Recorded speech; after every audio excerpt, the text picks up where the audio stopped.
Muy buenas noches, amigos. Bienvenidos a esta edición de su programa Conversando con el Perú, a través de las ondas de Radio PBO 91.9 de la FM, la Radio con Fe. Este programa también se transmite a través de las plataformas digitales de la Coordinadora Republicana y el portal de La Abeja. Ángel Delgado y Jorge Villena, esta noche para los comentarios políticos de la semana. Buenas noches, Ángel. Muy buenas noches, amigos. Coco, esta semana ha sido una semana con un conjunto de acontecimientos sin duda significativos, y por esa razón nosotros entendemos que hay que hacer un análisis preciso para ver los cursos. Estamos ya a un año del gobierno de Castillo. Creo que la caracterización del mismo como un desastre y además con elementos gravísimos de corrupción lo descalifica. El problema es, y lo que la gente se pregunta todos los días en las calles, en cualquier lugar, es cómo hacemos para salir de la pesadilla. Y eso entonces yo creo que debe llevar pues a que el análisis fundamentalmente esté centrado por ahí, para ver qué vías debemos proseguir y cuáles quizás evitar para no terminar haciéndole el juego a quienes hoy, sin duda alguna, son un escollo invaluable, terrible, para el destino próspero del país que todos queremos. Uno de los temas que quizás podríamos empezar a conversar es este vinculado a los temas propios de la corrupción y gobierno. Este es un flanco que se ha abierto especialmente después del mensaje presidencial, ¿no? Inclusive yo he llegado a señalar en algunas declaraciones que la coyuntura política, ¿no?, paradójicamente se ha vaciado de contenido político, se ha despolitizado y se ha llenado de temas penales. Sí. Entonces, a veces nos llaman como analistas políticos y la pregunta, ¿usted cree que la actuación de fulano es delito de encubrimiento, sí o no? Cosas que evidentemente corresponden a otra esfera, la esfera de la juridicidad, de la justicia, y además para poder responderlas con seriedad, uno tiene que conocer el expediente, uno tiene que estar imbuido en el caso, de lo contrario, hace una afirmación de tipo general. Entonces, mientras que la esfera jurídica es totalmente acotada, tiene sus pausas, tiene sus ritmos, tiene la pausa necesaria para que se garantice que una sanción que le va a quitar a una persona su libertad, que es un bien precioso, o su patrimonio, que es otro punto muy importante, haya pues una seguridad casi absoluta. Entonces, toda la técnica del derecho procesal, del derecho punitivo, de naturaleza garantista, es tener esa certeza. Uno no puede juzgar al ojo. Y lamentablemente la política tiene otra dimensión, tiene otro tiempo, tiene otra dinámica. De ahí entonces que en los estados democráticos hay una separación. Pero ¿qué cosa es lo que está pasando ahora? Como la parte política, digamos, hemos llegado a un empate. El Congreso, ni la ciudadanía, ni sus movilizaciones pueden resolver la cuestión de Castillo. No hay los votos suficientes, falta un poco más de ánimo, qué sé yo, eso es otro análisis. Hay una tendencia por parte de los políticos y de los analistas incluso, y de los periodistas de oposición, a cargarle el asunto en el tema fiscal. Y resulta que la señora Patricia Benavides resulta estar a la vanguardia de la lucha por la democracia, cosa que, primero, es inexacto, y segundo, al final no ayuda a que la Fiscalía haga su tarea, porque la tiene que hacer en un ambiente de pulcritud, al margen de la bulla política que existe, que es muy fuerte en el país, de modo tal para que la conclusión que saque sea de tanta contundencia que la aceptemos tiros y troyanos. Si mañana politizamos eso, ¿no?, y si nosotros hacemos incluso marchas a la Fiscalía y la Fiscalía se convierte en el emblema de lo que no podemos hacer en política, lo queremos hacer ahora con la vía judicial. Hablo de los políticos, no de los fiscales que tienen su tarea. Sí. Entonces, ¿qué cosa es lo que pasa? Politizamos la judicialidad, politizamos la justicia, que es la contraparte, pero igualmente perniciosa, de judicializar la política. No, perdón, déjame terminar. Entonces, lo que te quiero decir es lo siguiente, y esta es la conclusión, me pregunto si esto no favorece finalmente a la campaña que ha orquestado Castillo desde hace ya unas semanas, ¿no?, de hacerse la víctima y decir que no solamente lo quieren obstruir, sino que hay un plan golpista donde estaría incorporada ahora sí abiertamente la Fiscalía y el Poder Judicial. Esa es la interrogante que tenemos aquí que pensar. Ese es el tema que yo creo que hay que comprender y analizar, ¿no? Sí, yo creo que en los últimos años la Fiscalía ha actuado de manera instrumental a cierta agenda política, sobre todo de la izquierda, que empoderó a unos fiscales, los volvió prácticamente figuras públicas, héroes, y esto ha generado incluso a Carguancho, el otro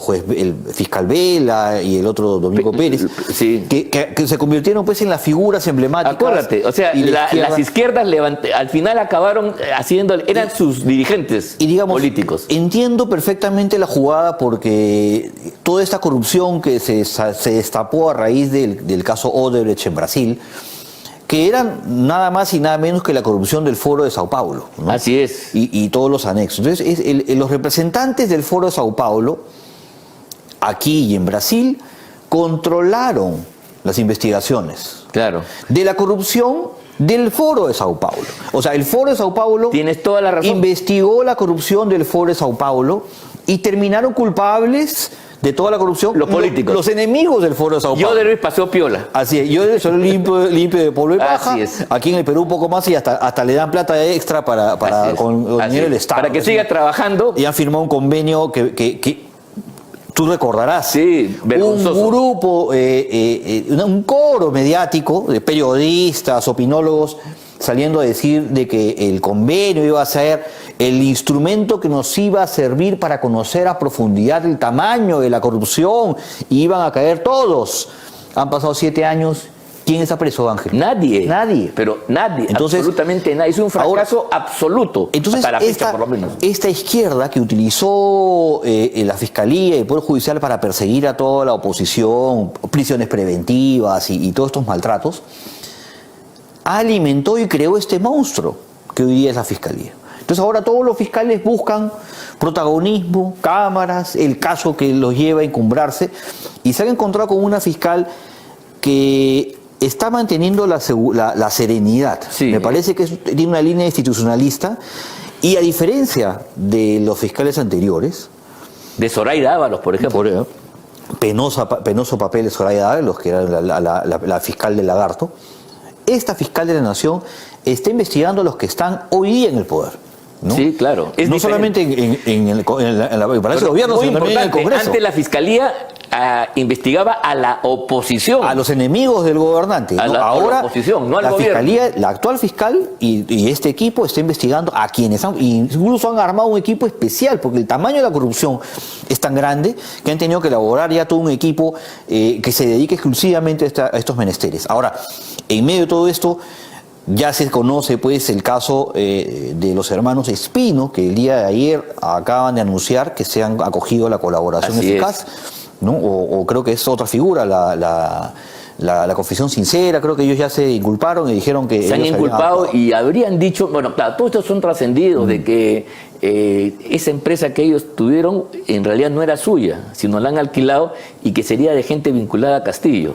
No, lo cual es gravísimo. Claro, y directamente han señalado a la primera dama como la coordinadora de la triangulación de toda esta corruptela, ¿no? Sí. Incluso recordarás, los hermanos Espino han hecho depósitos en las cuentas bancarias de los hermanos de la primera dama, ¿no? Que han utilizado ese dinero para pagar sus cuentas personales. O sea, sus créditos están saneados en el sistema. Así es. Entonces creo que la investigación está siguiendo su curso. Me parece que tanto Jennifer, la hija cuñada del presidente, y la primera dama van a estar en los próximos días desfilando por el Poder Judicial, poniendo en duda si van o no a prisión preventiva. Sí, claro. ¿No? Defendiendo su libertad. Eso deja en muy mala posición al presidente, ¿no? Yo creo que él ha resentido el tema y ha hablado acerca de este acoso a su familia, ¿no? Lo cual de alguna manera ha generado, creo que alguna solidaridad, empatía de parte de ciertos sectores de la sociedad que todavía tienen el respaldo político del presidente, ¿no? Hay un 20% del país, sobre todo en algunas regiones del interior, un poco del más sur, en otras regiones, claro, ¿no? Concentrados ahí, donde el respaldo a Castillo es fuerte, ¿no? Entonces él está defendiendo ese bastión y está utilizando una retórica de que la Fiscalía y la oposición han inventado estos delitos, ¿no? O sea, claro. ellos, o sea, la oposición ha puesto plata en las cuentas de los hermanos. No, y lo ha llamado al Espino. Sí. No, como si Espino fuera fuerte, era ser un topo de la oposición. Mira, en realidad yo creo que aquí hay varias cosas a afirmar. Esto es un tema complicado. En primer lugar, yo no tengo duda, yo creo que nosotros no tenemos duda de los actos de corrupción en los que está metido Castillo y su banda. De ese punto de vista, la hipótesis fiscal de que es cabecilla de una organización criminal es más que plausible. Ahora bien, yo sí creo que esta demostración, de esta verificación de la hipótesis, tiene que darse en un ambiente de despolitización y donde los fiscales y jueces hagan su tarea dentro de los cauces estrictos que la ley señala y respetando, por supuesto, las reglas del debido proceso y dentro del marco constitucional. Yo creo que eso es muy importante para que no tengamos la sensación que sí tuvimos hace 2, 3 años con los señores Vela, con los señores Pérez y compañía, y con la exfiscal Zoraida Ábalos. Claro. Entonces, eso es bien importante. Entonces, yo creo que los actores políticos del bando del sector democrático tienen que estar en una posición donde cautelen, pero no tienen por qué apoyarse. Yo no he acudido a una convocatoria que hicieron la semana pasada para ir a marchar a favor de la fiscal. Yo no voy a marchar en contra ni a favor de ningún fiscal. Que hagan su trabajo como debe ser. Que hagan su trabajo, le vamos a agradecer todos. Yo creo que la señora Benet está haciendo un gran trabajo, pero no mezclemos, tampoco la convirtamos en la banderada de la oposición democrática, porque ahí sí cometemos un error. Y segundo lugar, creo que en el proceso de investigación deben darse las garantías de modo tal que no se sienta que el poder fiscal, el poder judicial está abusando. Así es. Mira, yo tengo una duda, en realidad no conozco el expediente, entonces yo espero que la fundamentación de por qué se está pidiendo 36 meses esté sólidamente sustentada.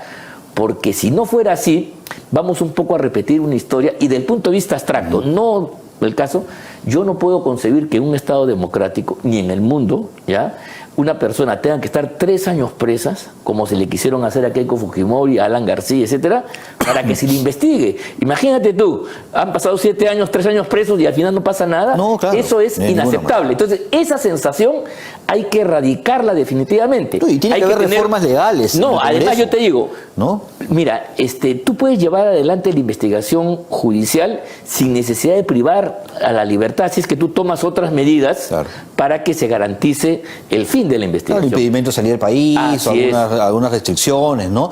En el caso de Jennifer en particular, y en el caso en general sobre el Castillo, creo que la Fiscalía tiene una tesis, ¿no? Ya se fugaron los 2 sobrinos, se fugó el ministro, se fugó el secretario. La chica Jennifer se escondió, no la entregaron, ahí quedó siempre la duda, y ahora que están buscando las cámaras no han aparecido, han dicho que se ha borrado. Hay una maniobra claramente de encubrimiento.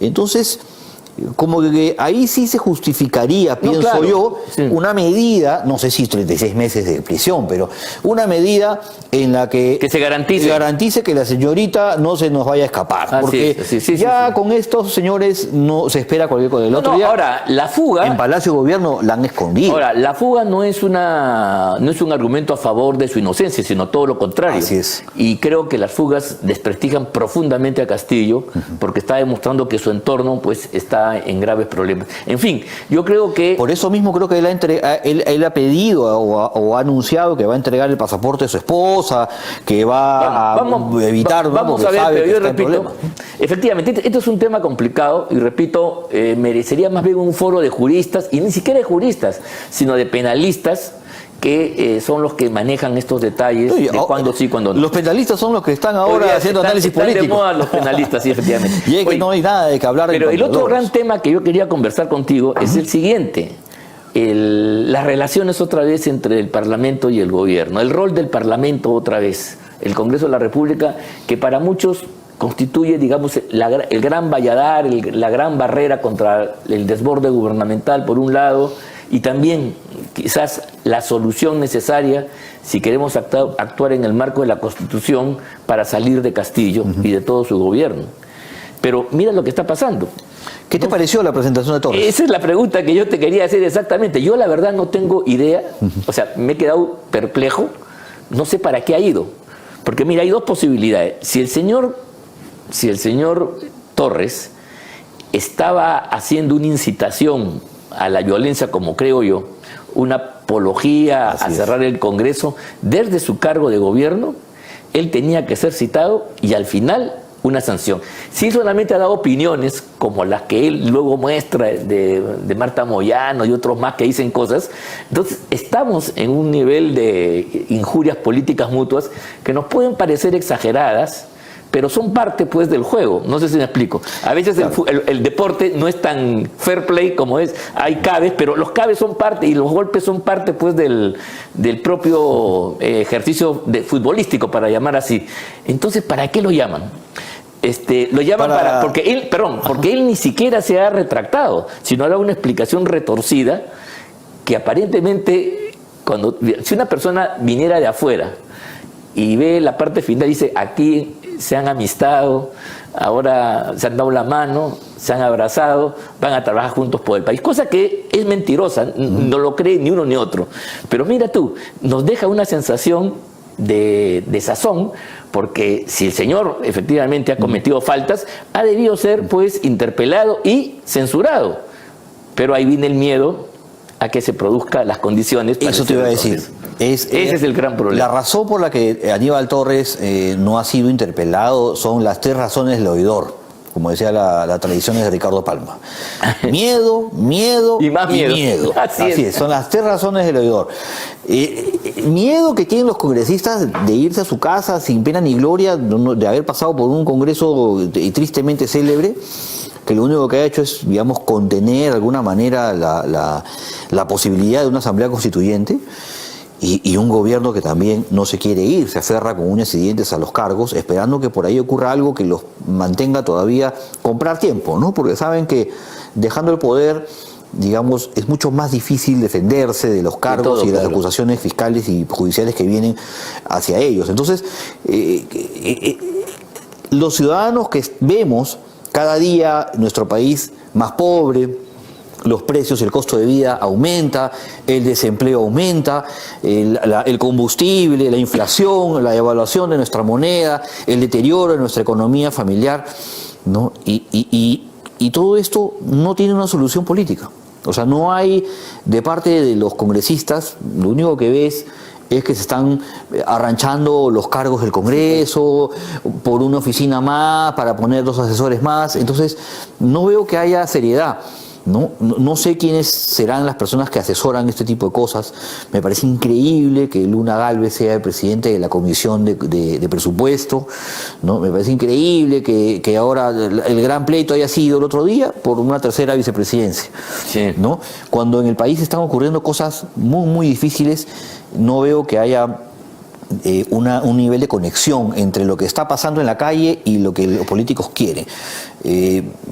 Si la gente no encuentra respuestas en estos políticos de ahora, yo no veo, pues, en todo caso, qué liderazgos, qué figuras pueden ahí hay un salir. Vacío, pues. Hay un vacío. Por eso yo decía que la ausencia de política hace que se politice la justicia, ¿te das cuenta? ¿Tú te acordarás cuando Samir Villaverde hace un par de semanas anunció que iba a mostrar audios, videos, conversaciones, fotos?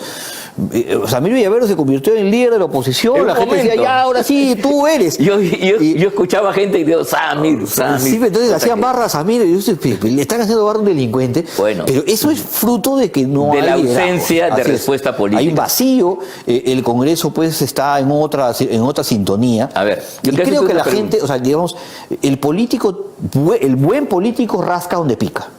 Y creo que si los congresistas ahora tienen claro de que ellos de repente ponen en juego su cargo, pero si están en sintonía con la gente, si buscan y están de acuerdo en representar a sus electores, la gente sí se los va a agradecer, se los va a reconocer. Claro. Muchos de ellos de repente tienen el temor de que si se trunca esto y se acaba Ya su periodo, desaparecen. No, al contrario. Al contrario, yo creo que la gente va a estar muy agradecida de que ellos los que sean hayan podido evitar que este gobierno no solamente se levante en peso al país por la corrupción, sino que lo que es peor, termine dañando más aún nuestra economía y nuestra sociedad, dividiéndola aún más, y sobre todo ahora que sale el hermano, digamos, dentro de los locos Adams, que son los Humala. Eso vamos a verlo ahorita después. ¿No? Pero Sale el peor, el psicópata, ¿no?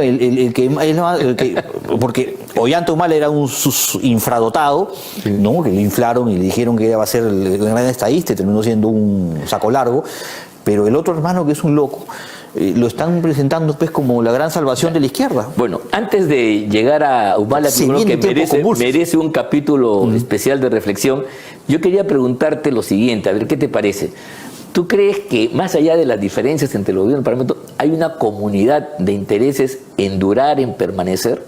¿Y que eso es lo que le está dando estabilidad al régimen? Yo creo que sí. O sea, hemos pasado de un momento político en el que, a pesar del ruido político, la economía marchaba bien. Ahora no. Ahora la economía marcha mal y los políticos están calladitos. Sí. Se ponen de acuerdo, incluso ya yo te invito, no te interpelo. Sí, te invito. Sino que te invito para preguntarte. Entonces ya no, la interpelación, ¿qué cosa ¿Qué es? sentido tiene? Una invitación para preguntar cosas, ¿no? Entonces Aníbal va al Congreso y digo, yo voy a decirte, pero de ahí me disculpo. Sí. Y nosotros te disculpamos y te vas. Entonces, el gobierno simula que gobierna y la oposición simula que se opone. Alguien dijo de que parecen esos partidos de simulacro, ya dos están clasificados, ya no tienen, entonces juegan para la tribuna, juegan, ya sin ningún tipo de... para no hacerse daño. Estaban haciendo camotito. Camote, Así es. Entonces, esa es la triste realidad. Yo veo una clase política que está defendiendo los cargos, están en una situación o en una lógica de aferrarse al poder. Y creo que esto va a terminar, como ya lo vemos, ¿no? Generando un rechazo importante en la población. Así es. Ahora, y eso nos lleva al tercer punto. Es difícil, ¿no? Sí. Como había un rechazo general, creo que la salida de Ollanta Humala, que le tocaba o no, inducida o no, ya eso no lo quiero analizar, creo que va a generar un nuevo problema en el país. No porque Humala vaya a salir a insurreccionar a favor de Castillo, yo no veo la cosa por ese lado, sino porque él se puede convertir, no Ollanta Humala, sino Antauro Humala, a diferencia de su hermano, es un elemento radical y que justamente en un momento de desesperanza en que Castillo ha fracasado rotundamente, incluso para los ojos de la izquierda y del campo popular que digamos tuvo algún tipo de confianza en él, puede levantarse, mira tú, como una esperanza que le dé nuevo brío. Y a diferencia de Castillo, este sujeto ha demostrado una capacidad y una decisión mucho más audaz que un Castillo timorato, un Castillo arrinconado. En consecuencia tendríamos nosotros en la posibilidad de un recambio político, una alternativa del lado de los sectores radicales comunistas, quizás fortalecida, porque esto es una hipótesis, tampoco lo puedo afirmar, digo, pero hay que pensar así, a enfrentar en los próximos años ante unas nuevas elecciones, por ejemplo. Sí, bueno, ahorita en estos momentos el actual líder de la izquierda peruana es sin lugar a dudas Vladimir Cerrón. Sí, claro. Es la persona que tiene el liderazgo, la formación, el temple, el carácter y un impedimento legal por sus propias condenas de corrupción en el gobierno regional de Junín han impedido que él sea el candidato presidencial porque ese era su proyecto. Sí, claro. ¿No? Pero él es un marxista clásico, ¿no? Ortodoxo en toda regla. No lo niega. Y no lo niega, él se reafirma como marxista-leninista mariateguista. No sé si maoísta, pero si no es gol, choca en el palo. Yeah. Al final al cabo son lo mismo, el marxismo es el mismo, ¿no? Entonces, toda esta gente pues tiene, yo siempre digo que hay dos tipos de rojo, el terruco y el que se muere de ganas de serlo. ¿no? Yeah. O sea, así está la clasificación dentro de nuestro país, ¿no? Porque si no tomaron las armas, los aplauden. Le faltó valor. No, sí, pero sí tomó, ¿no? Y si no tomaron las armas, pero les hacen documentales y películas, ¿no? A todos los que tomaron las armas y mataron policías y gente inocente, ¿no? Así es. Y no me cabe duda, de repente en algunos años, y guarden este video, estos rojos armarán una película, un documental con dinero del Ministerio de Cultura para blanquear la historia de Antauro Humala y decir que fue una gesta democrática y una reivindicación. Como lo hicieron con el criminal de Hugo Blanco y después con Javier Heró, que también lo romantizaron. Y con Béjar. Y con Béjar, ¿no? Que hasta lo pusieron de ministro. Entonces creo que estas cosas de alguna manera ejemplifican lo que busca la izquierda peruana. Bueno, va a querer dividir y Antauro Humala va a entrar a Bueno, yo creo que tenemos un nuevo actor político que vamos a ver cómo jugará en las próximas semanas o meses, pero evidentemente no tengo duda que va a fortalecer un polo izquierdista que justamente con Castillo estaba alicaído, porque ni Cerrón puede sostener a Castillo. Castillo es un tipo que carece de liderazgo, de perfil, de oratoria, de carácter, ¿no? No es Hugo Chávez, pues imagínate, Hugo Chávez hubiera tenido otro perfil, ¿no? Bueno, hemos llegado a la mitad de nuestro programa y hacemos la pausa correspondiente. Pausa para los anunciantes.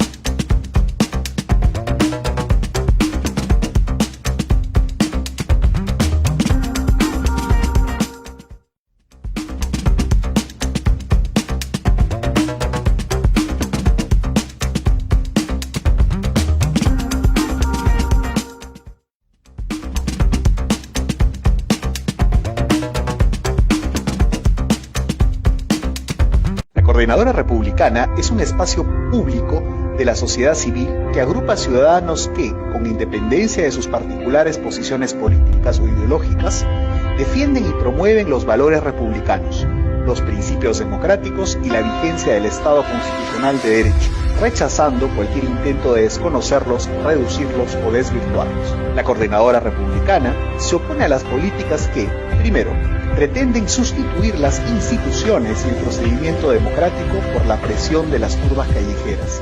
Segundo, propician y alientan la nefasta práctica de judicializar y criminalizar la actividad política. Tercero, promueven un pensamiento único y totalitario, contrario a nuestra tradición, valores familiares y libertad de conciencia. La Coordinadora Republicana defiende los valores del Perú. Así fue. La Subcomisión de Acusaciones Constitucionales del Congreso puso fin a la más nefasta patraña contra el régimen democrático constitucional, porque aprovechando el deceso de dos jóvenes, sin una investigación en serio, se confeccionó un relato tendencioso para inculpar a 3 autoridades que asumieron el gobierno luego de sancionarse la inmoral conducta del coimero Martín Vizcarra por un vasto consenso parlamentario. Con la denuncia archivada, se disipa el discurso panfletario construido por la cúpula estatal y la gran prensa obsecuente para esconder los crímenes de Vizcarra e imputar golpismo a una transferencia constitucional del poder. Entre el llanto de extremistas y caviares, se ha desechado esa pseudo-memoria colectiva destinada a generar un sentido común antirrepublicano, capaz de erosionar las bases mismas de la democracia peruana. Se hizo justicia.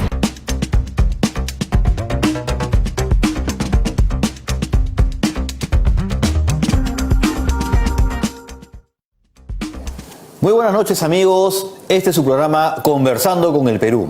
Aquí estamos con Ángel Delgado y Jorge Villena. Esta noche nos visita Enrique Valderrama, analista político, con quien vamos a conversar justamente lo que veníamos tratando en la última parte del primer bloque. Esta situación que ha generado, la expectativa que está generando la probable liberación de Antauro Humala, ¿no? No, ya es un hecho, creo. Creo que sí, pero me parece que podrían presentar por ahí alguna medida constitucional, creo que he escuchado, de alguien que se sienta agraviado. Recordemos, Antauro Humala fue sentenciado a 25 años de prisión. Un juicio que se hicieron de nuevo, le redujeron la pena a 19 años. Yeah. Y está saliendo en 17 y medio. Sí, porque hay reglas de conducta. Reglas de conducta que creo yo no se aplican a casos como los de él. Entonces, claro, Si este fuera otro o un político de otro signo, seguramente estarían las ONGs de derechos humanos con sus abogados de terroristas, ¿no?, manifestando toda clase de argumentos legales, diciendo que la lesa humanidad no merece ningún tipo de esto, pero los policías y los militares en nuestro país no tienen derecho. Ellos pueden morir en nombre de la patria y los rojos los pueden matar impunemente sin que haya consecuencias graves al respecto. ¿Qué te parece, Enrique, la situación? Muy buenas noches, estimado Jorge, Ángel, encantado de estar con ustedes. Bueno, creo que lo primero que hay que decir es que la inminente liberación de Antauro es claramente un hecho político. Sí. Claramente un hecho político, va a aglutinar a un sector importante, sobre todo a un sector radical que apostó por Castillo y que hoy día evidentemente está absolutamente desilusionado de la actitud del presidente, que no va ni para la izquierda ni para la derecha, simplemente va hacia el abismo. Va hacia el penal. Va hacia el penal, está caminando directamente al penal. Está bien. Y eso lo hackea de alguna u otra manera también a Cerrón, que ha mantenido una prédica más radical tratando de empujar el gobierno hacia esa orilla. Ha tomado distancia Cerrón. Ha tomado distancia, claramente. Y si Antauro sale y agita, Cerrón va a estar en una disyuntiva complicada porque yo creo, si es mínimamente inteligente Antauro, tiene al papá que algo de política sabe, dicho sea de paso, no va a salir él después de haber, digamos, pasado casi 20 años en la cárcel a defender un cadáver político como Castillo. Yo no creo eso. Hay algunos que han dicho, yo no creo. Nosotros no creemos eso. Sería una torpeza. Esa posibilidad, él tiene que armar su camino propio. Va a armar su camino propio en el gran espacio que le dejan. Ahí va a haber un tema. Y bueno, evidentemente sí, noto que hay una diferencia. Recuerden ustedes lo que determinó la justicia nacional en el caso de Alberto Fujimori, jurídicamente controvertido, definitivamente, pero al final ha terminado no llevándose a cabo. Y en el caso de Antauro yo no creo que pase algo similar, ¿no? Y creo que ahí sí se revela un sesgo, sobre todo de grupos de presión. Una simetría, ¿no? Una simetría, totalmente, ¿no? Sí, pues es verdad. Los grupos de presión bloquean la salida de Fujimori y ahora no van a bloquear la salida de Antauro. Hay una sentencia del Tribunal Constitucional. Que es el máximo organismo en materia de derechos humanos fundamentales. Ya no hay, en el Perú no hay otra instancia y sin embargo, contra viento y marea, las autoridades han demorado y han conseguido, a través de los mecanismos diplomáticos, que intervenga la Corte de Justicia totalmente caviarizada para impedir que una sentencia del Tribunal Constitucional apelando a una lesión de las víctimas. Mira tú, supone, una sentencia que juega a favor de la libertad de una persona que, si bien ha tenido un conjunto de hechos por los cuales ha pagado ya en prisión, también tiene la libertad es un derecho fundamental. Y la Corte se coloca contra la libertad de un personaje en base a todo un relato que yo creo que evidencia también la falta de liderazgo de la orilla del frente. Porque claramente en el caso de Fujimori hay un debate jurídico alrededor de la lesión posible de las víctimas, pero en el caso de Antauro también podría haber. Pero nadie recoge eso ni lo lleva por las vías pertinentes. Este es un buen tema a reflexionar. Para evitar, ¿por qué no se recoge eso de las víctimas que deben existir? Debe haber familiares de los policías asesinados y eso debería llegar también a esas instancias supranacionales. Exhibidos como trofeos por los etnocaceristas. No, eso es terrible, pero definitivamente la salida de Antauro, vamos a imaginar que se va a concretar, porque no creo que haya mayor resistencia, lamentablemente. Va a politizar aún más la arena nacional, sin duda. No ha tenido el valor Castillo de indultarlo. Castillo tiene valor para muy pocas cosas, la verdad. Sí, pues, o sea, para ser un hombre que viene del radicalismo es poco decidido. Sí. Quizás la única experiencia sea eso, alentar la corrupción, fomentar que sus alfiles jueguen aquí y allá. Estamos, y eso lo conversaba con algunos amigos también, estamos en una correlación de debilidades. Sí. Castillo es un hombre débil, finalmente. Sí. Tiene el rechazo de la mayoría nacional, consistente y sólida. Me sorprende, sí, el gancho identitario tan potente que tiene y la victimización que lo ha llevado, cifras más, cifras menos, según Ipsos, a tener 25% de aprobación. Toledo, ¿te acuerdas tú de Toledo, no? Del primer año de Toledo. Toledo con la 10ª parte de tonterías que ha hecho Castillo, estaba en 7% de aprobación. Lo llevamos a 7% de desaprobación. Sí. Castillo está resistiendo de una manera que me parece que hay que estudiar, y creo que ahí la oposición también falla en el análisis. Los bonos, el asunto lamentable que seguramente va más allá de su voluntad, pero la mesa directiva anterior del Congreso, digamos que se ha hecho sentir antipática en el interior del país, sobre todo la congresista Alba, seguramente de manera injusta. Y querer politizar la justicia, como estuvimos conversando en la primera parte del programa, puede colaborar en ese sentido.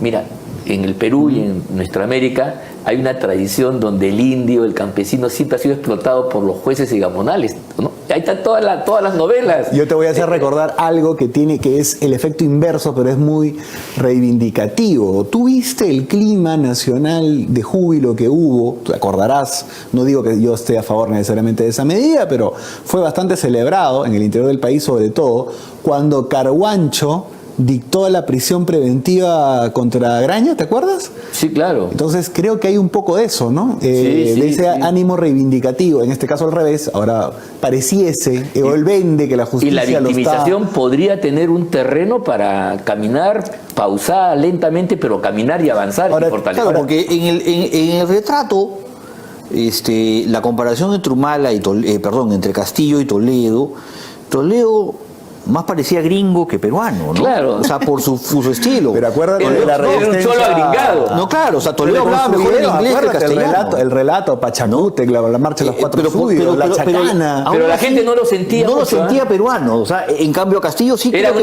lo ve más. Era algo postizo. Así es, ¿no? Bueno, sí es cierto, pero las zonas donde ganó Castillo fueron las zonas donde ganó Toledo. No, sí, sin duda. Hay otras bases. No, le ayudó. Eso de ser del choro sano y sagrado le ayudó al comienzo, pero la gente fue intolerante con sus errores y vacilaciones. Y entonces, inclusive, el hecho que le gustaba chupar mucho y la jarana, lo desprestigó rápido y lo llevó al 7%. Y el gobierno de Toledo también era un gobierno donde el entorno no era el entorno que tiene Castillo. Castillo es un entorno magisterial. Claro, ellos podrían decir que se había volteado. Pues, digamos, tenía Wagner, ¿no? Digamos que Toledo se dedicó al whisky y Kuczynski gobernaba, ¿no? Básicamente era la percepción que se tenía. Ahora, quizás eso sería un buen consejo. No, la idea era para explicar Castillo. Por qué hay un 25-20% que de manera numantina no es, digamos, numantina. A ver, explícame eso. ¿De dónde me has sacado? Numancia, pues, o sea, fue una resistencia de los antiguos íberos contra los romanos. Fue una resistencia brutal. Los ejércitos, las legiones romanas no pudieron. Tuvieron que esperar a la traición. Hay un fenómeno muy interesante. Vierato se llamaba el héroe de entonces. Y creo que un par han escrito sobre esto. Creo que Iván Arenas. Numancia. Donde hablaba de que comparaba el tema con el asunto de, por ejemplo, de Allende, ¿no? Que decían, este es un gobierno malo, pero es mi gobierno. Sí. Y yo creo que en ciertos sectores del interior del país hay eso, ¿no? O sea, el tipo es de lo peor, en efecto, es hasta corrupto, o sea, admiten que lo es, pero es de los nuestros. Y lamentablemente, haciendo un gobierno débil, torpe, miope, hace más política que la oposición congresal. O sea, eso es una verdad lamentable, pero es la verdad. Claro, porque en realidad no gobierna, sino se pasea por todo, en una campaña electoral permanente. Acá, en este espacio, y reparte cosas y hace un meeting que además es transmitido por cadena nacional a todo el país, y todos los días escuchamos a toda hora un mensaje que de tanto repetirse podrá parecer sonsonete para algunos, mentiroso, exagerado, pero algo debe calar en la conciencia de ciertos sectores. Un poco de tiempo y oxígeno. Acá hemos hablado varias veces, la agenda social, el Parlamento, leyes a favor de las mayorías nacionales, ¿no? Y nada, en cambio Castillo, puede ser un engaño, una mentira, pero ya junta gremios de mineros informales y les promete un camino hacia la formalización, que no tuvieron con Humala. Va a ser una mentira. En 45 días esa misma gente seguramente está en las calles contra Castillo. Sí, claro. Pero ya compró un mes y medio de tiempo, y está que alarga la agonía de esta manera, y lamentablemente el Parlamento no reacciona. Y hoy día ha No, escrito... te interrumpo, ¿por qué? Porque todavía has hecho un análisis, dice que esta es una contradicción de fragilidades o una suma de fragilidades.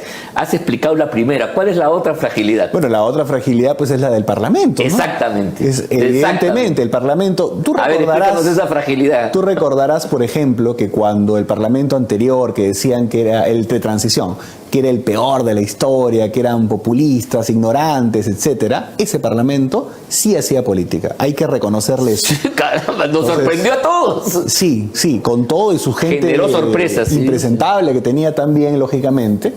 El tema de las AFPs, por ejemplo, varias cosas que hicieron, de repente técnicamente irresponsables, le dieron el 30-35% de aprobación suficiente para dar cuenta de un Vizcarra que ya estaba ahí en 20, que ya estaba de caída.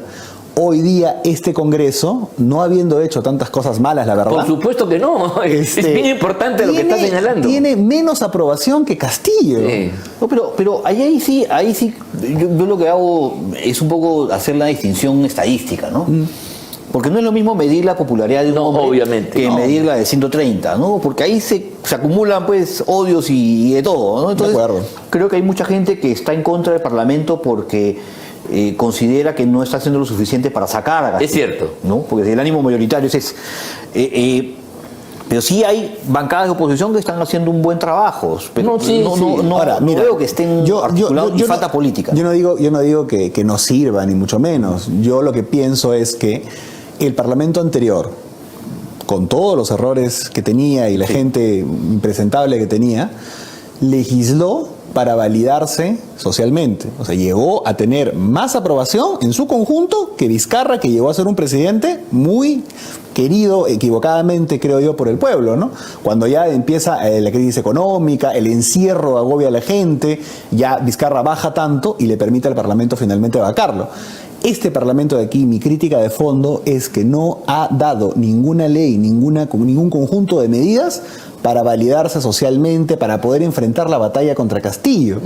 Y solamente se ha dedicado a ver cómo lo saco y en medio de eso, sin respaldo, claro, pues, la gente empieza a flaquear. O sea, vamos a decirlo en lenguaje más un poco criollo, le ha faltado populismo a este Parlamento para legitimarse, cosa que se hizo el anterior. Yo no digo que eso esté bien. Lo que quiero explicar es algo que Maquiavelo decía, que el primer deber del príncipe es mantener su estado.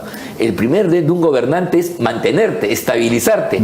Y tú para eso tienes que hacer varias medidas, y tú no puedes solamente basarte en una contradicción de principios, en este caso con Castillo, que yo creo que ahí lo ha hecho bien, ahí ha pasado el examen bien el Parlamento, inclusive la gestión de la señora Alba, pero al mismo tiempo no ha habido ninguna disposición, ninguna ley en beneficio de la gente. Por ejemplo, mira, yo te digo lo siguiente, había una medida que tenía un respaldo universal. Cuando Keiko Fujimori en la campaña planteó de que el canon se reparta individualmente a la gente, todo el mundo aplaudió. ¿Por qué no se ha hecho eso teniendo mayoría parlamentaria? Increíble. Increíble. Y se le deja la cancha libre a Castillo. Le deja la cancha libre, porque si eso lo hacía, los parlamentarios se paseaban por todos los lugares, iban a dar su mensaje, recibir aplausos y respaldo. Yo te digo una cosa, afortunadamente, quien fue presidente fue Castillo y no fue Cerrón, ¿no?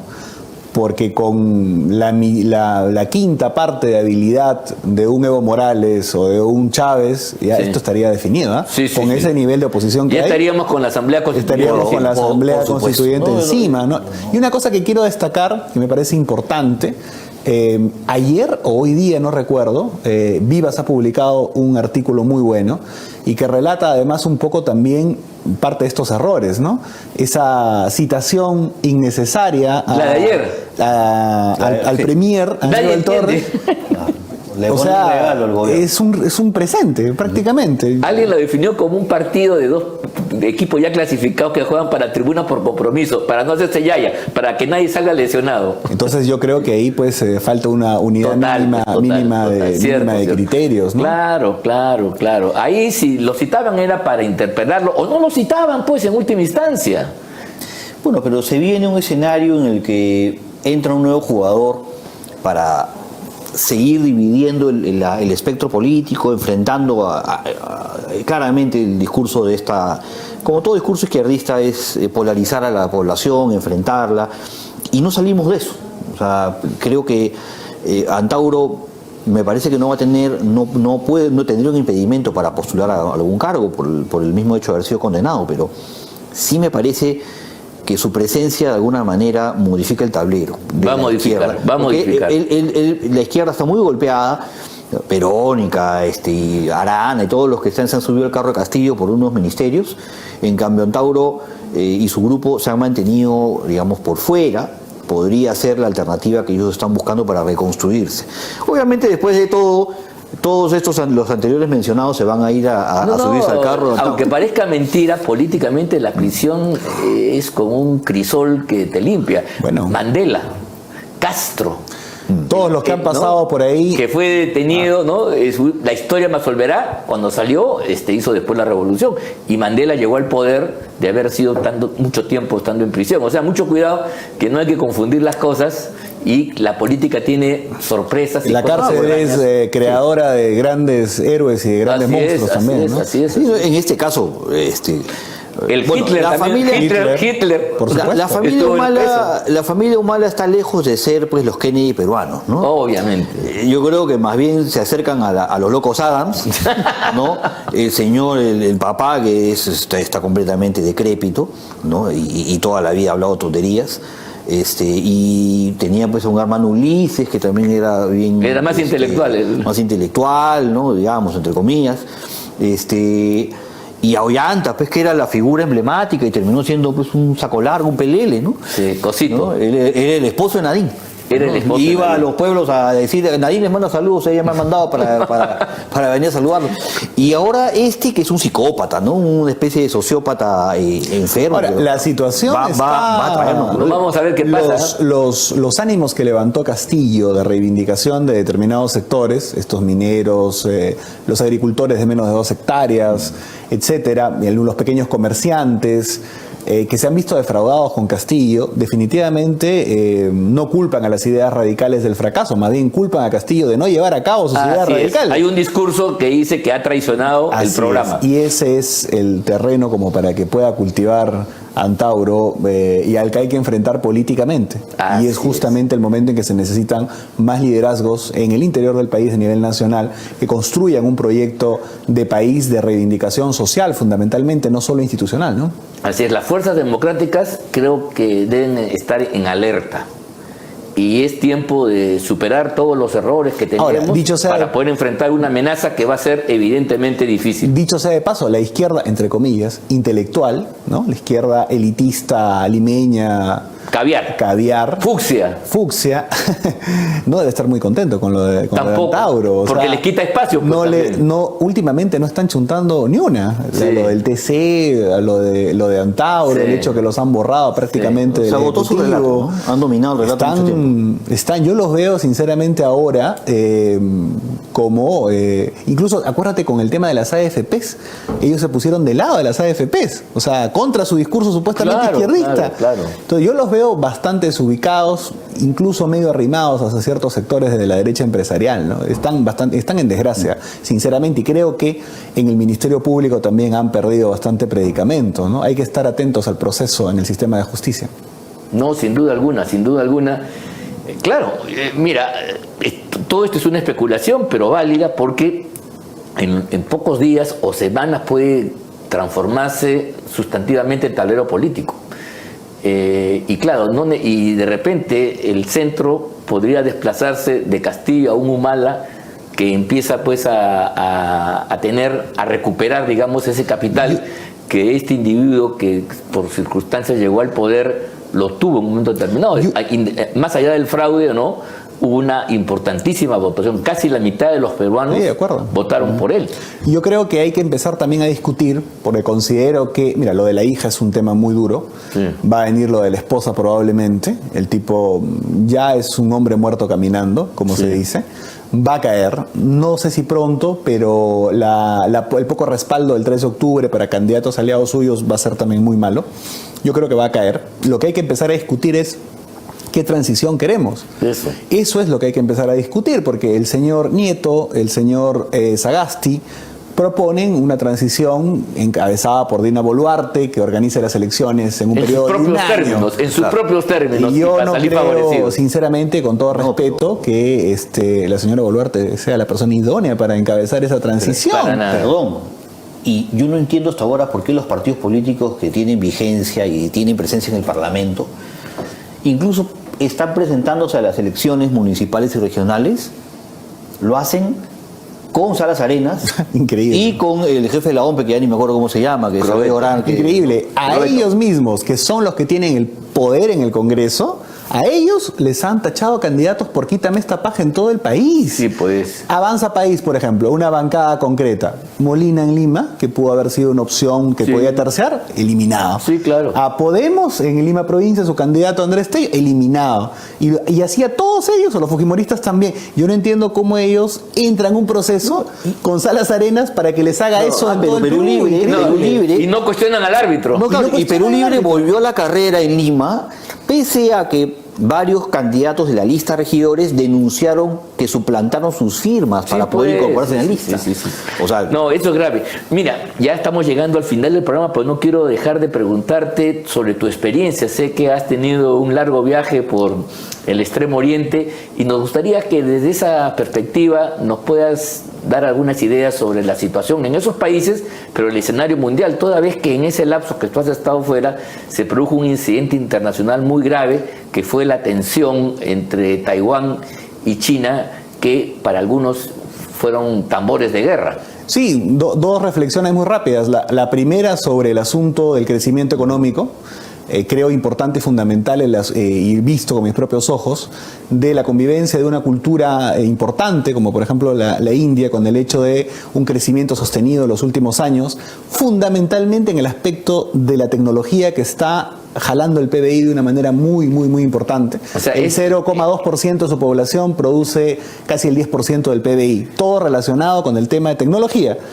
Es el conocimiento que se pone al frente de la producción, ¿no? Y se proyectan de acá a los próximos 30 años a ser la segunda economía en PBI. Hay mucha desigualdad todavía, evidentemente, pero creo que es un modelo muy interesante porque además comparten algunas cosas similares con el Perú, que la informalidad, por ejemplo, es algo muy interesante. Creo entonces que la fórmula debe ser apertura comercial, inversión en ciencia y tecnología.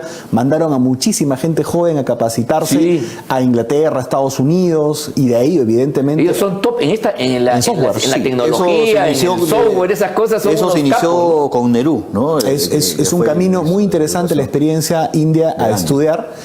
Y evidentemente lo que está haciendo otras economías ahí, por ejemplo como Tailandia, etcétera, me parece sumamente importante. Primer tema.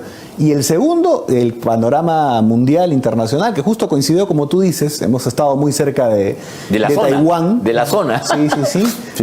Incluso mi novia acaba de egresar de una universidad de Taiwán, justamente. Ajá. Y evidentemente con su promoción y todos hipertensos por el asunto, que yo tengo una lectura ahí, no crítica, pero de preocupación con la actitud de los Estados Unidos. Sí. Me parece que tensaron el asunto en Europa de una manera, o sea, tú sabes lo que va a pasar cuando provocas un tipo enajenado como Putin, lógicamente. Claro. Y quisieron tensar el tema poniendo en peligro, yo creo, a la propia isla, a Taiwán. O sea, que no veo la necesidad de que Pelosi haya ido cuando no hay ánimo en Estados Unidos de ir a una guerra, y además que tendría consecuencias fatales. Yo coincido plenamente con la expresión de Donald Trump con respecto a la visita de Nancy Pelosi a Taiwán. Eso es lo que voy a decir. A ver. No puedo reproducir porque Trump ha sido muy explícito.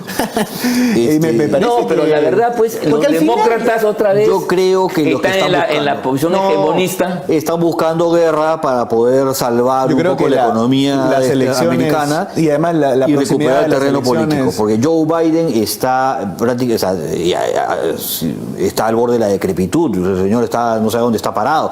Y detrás de Biden está el ala más radical e izquierdista del Partido Demócrata, que normalmente siempre ha sido centrista, pero ahora está un poco... Yo tengo simpatía histórica por los demócratas, como saben, soy aprista, pero me preocupa la actitud porque es un poco innecesariamente desafiante. ¿Qué hubiera pasado si Xi Jinping fuera un poco más apasionado como como Putin, hubieran invadido la isla. Hicieron pruebas aéreas. Claro, pero hicieron ejercicios fueron militares. maniobras. Pero también los chinos, creo, sabiamente, se contuvieron, no Así, cayeron sí, sí. en la provocación. También. Listo. Así es. Bueno, queridos amigos, esto ha sido todo por Muy hoy. interesante, Muchísimas gracias a Enrique Valderrama Encantado siempre por estar sus con ustedes. acertados comentarios. Y esto ha sido hasta el día de hoy su programa Conversando con el Perú, con Ángel Delgado y Jorge Villena a través de la señal de PBO Radio 91.9 de la FM, la radio con fe. Muy buenas noches y hasta la próxima semana. Muy buenas noches y gracias.